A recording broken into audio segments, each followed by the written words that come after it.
Hey everyone, and welcome back to the channel. Have you ever wanted to extract data from a website but didn't know where to start? In this lesson, we're kicking off a project where we'll build a simple web scraper using Python. In this first part, we'll set up our environment, learn about the necessary tools like requests and BeautifulSoup, and write the initial code to fetch and parse a web page.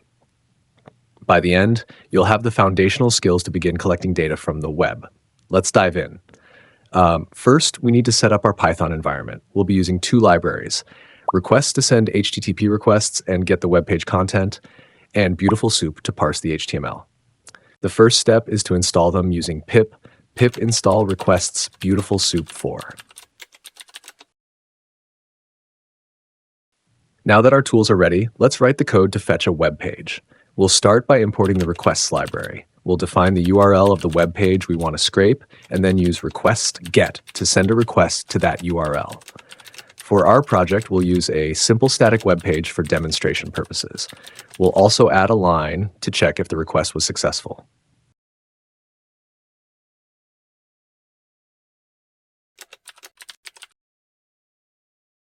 Getting the HTML is just the first step. To make sense of it, we need to parse it. This is where BeautifulSoup comes in. We'll create a BeautifulSoup object, passing in the HTML content and the parser we want to use. We can then use its methods to navigate the HTML tree and find specific elements. Let's find the title of the page to start.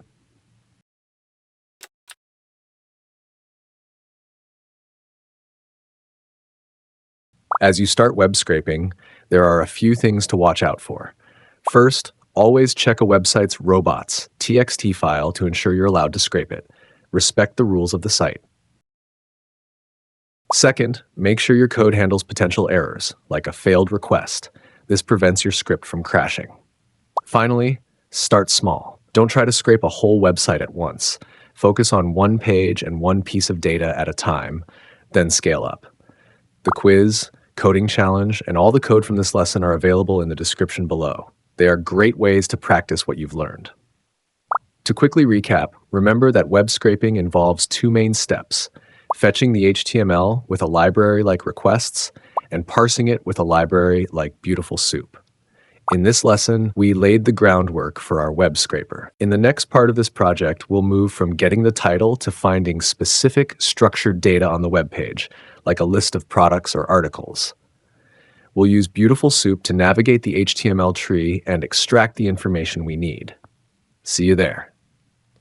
If you found this lesson helpful, please give it a like and share it with your friends. Don't forget to leave a comment with your thoughts and subscribe for more coding tutorials.